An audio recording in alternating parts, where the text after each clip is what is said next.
শুভ দুপুর। আজকে আমি বানিয়ে নেব ভেন্ডি দিয়ে একটা রেসিপি, যদিও খুব সহজ পদ্ধতিতেই বানানো।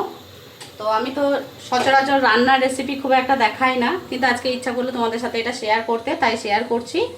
দেখো, প্রথমে আমি একটু ভেন্ডিকে তেল দিয়ে নেড়ে নেব, মানে ভেজে নেব ভেন্ডিটাকে। তো কড়াইয়ে তেলটা আমার গরম হয়ে গেছে, আমি ধুয়ে রেখেছি ভেন্ডিগুলোকে তেলের মধ্যে ছেড়ে দেবো।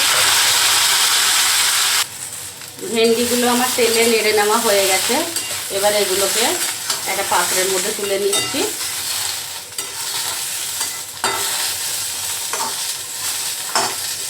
জাস্ট এটাকে তেল দিয়ে শুধু একটু নেড়ে নিলাম। এরপর কড়াইয়ে দিয়ে দিলাম একটু তেল, খুব সামান্যই তেল দিলাম। তার মধ্যে দিয়ে দেবো একটু কালো জিরে, আর দিয়ে দেবো দুটো কাঁচা লঙ্কা।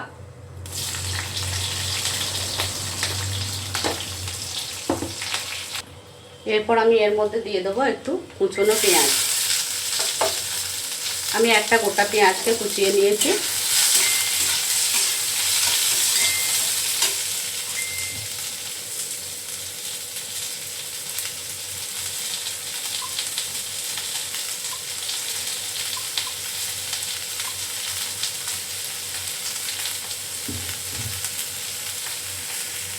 তো এরপর দিয়ে দেবো এর মধ্যে সামান্য হলুদ,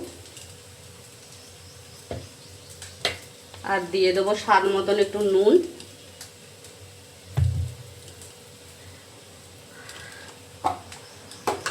আর দেব সামান্য একটু আদা রসুনের পেস্ট। আর সব থেকে এটার মজাদার মশলা যেটা, সেটা হচ্ছে এই যে এর মধ্যে আমি বেটে রেখেছি সাদা তিল আর দুটো টমেটো। এটা হচ্ছে এটা সব থেকে মজাদার মশলা। তো এইটাকে খুব ভালোভাবে কষাতে হবে। এরপর এর মধ্যে দিয়ে দেবো সামান্য একটু চিনি। যতক্ষণ না তেল ছাড়বে ততক্ষণ কিন্তু এই মশলাটাকে কষাতে হবে। তো এই রান্নাটার মেন হচ্ছে এই মশলাটাই কষানো, আর তিল আর টমেটো পেস্ট এটা হচ্ছে এর মেন ইনগ্রিডিয়েন্টস।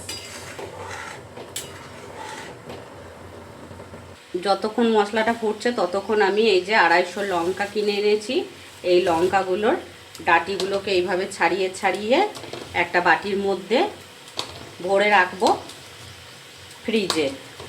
তো তোমরাও কি এই ফাঁকা টাইম কাজের মানে রান্না করার ফাঁকে ফাঁকে এরকম ধরনের কাজ করো? আমাকে একটু বলো। তোমাদের সাথে গল্প করছি আর আমি কিন্তু এই কাজটা করছি। এই দেখো, আশা করছি সব মেয়ে ছেলেরাই করে।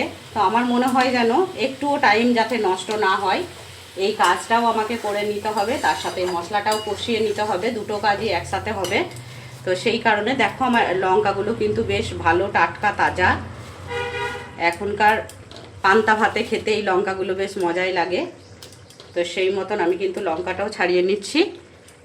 আপাতত আমার মশলা কষানো অনেকটাই হয়ে গেছে। এরপর আমি ভেন্ডিগুলো দিয়ে দেব। এই যে দেখো, আমি ভেন্ডিগুলো ফেলে দিচ্ছি এর মধ্যে। এটা বেশ দেখতেও সুন্দর হবে, গ্রেভি গ্রেভি টাইপের। আর এর মধ্যে আরও দুটো লঙ্কা আমি চিড়ে দিয়ে দেব, যাতে এটা দাঁতে চিবিয়ে খেতেও বেশ সুস্বাদু হয়। তো তোমরাও চাইলে আমার এই রেসিপিটা দেখে নকল করতেই পারো, যদিও আমিও কারোর নকল করেছি। আমি এটা ইউটিউবে দেখেছিলাম রেসিপিটা, আমার বেশ ভালো লেগেছে। আসলে ভেন্ডি কিভাবে খাবো সেটা বুঝেই পাই না, কারণ আমার বর তো খায় না। আমি হয় সিদ্ধ করে খাই, তা না হলে মাছের ঝোল করে খাই। তাও মাছের ঝোল করলেও শুধু আমাকেই ভেন্ডি খেতে হয়, ও তো খায় না। তাই আমি আলাদা করে আমার মনের মতন করে কিন্তু রেসিপিটা বানিয়ে ফেললাম। দেখো রেসিপিটা তোমাদের কেমন লাগছে।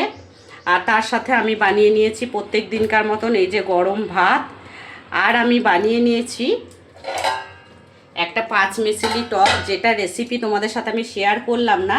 এর মধ্যে রয়েছে কলাই বড়ি, কুমড়ো, আর আলুটার আমি ছাল ছাড়াইনি, আর আছে বেগুন আর মাছের মাথা আর ফেঁচা দিয়ে 5 মিশালি একটা টক বানিয়ে নিয়েছি আমি। তো তোমাদের আমার এই রেসিপিটা কেমন লাগলো একটু কমেন্ট করে বলবে। সবাইকে শুভ দুপুর, টাটা।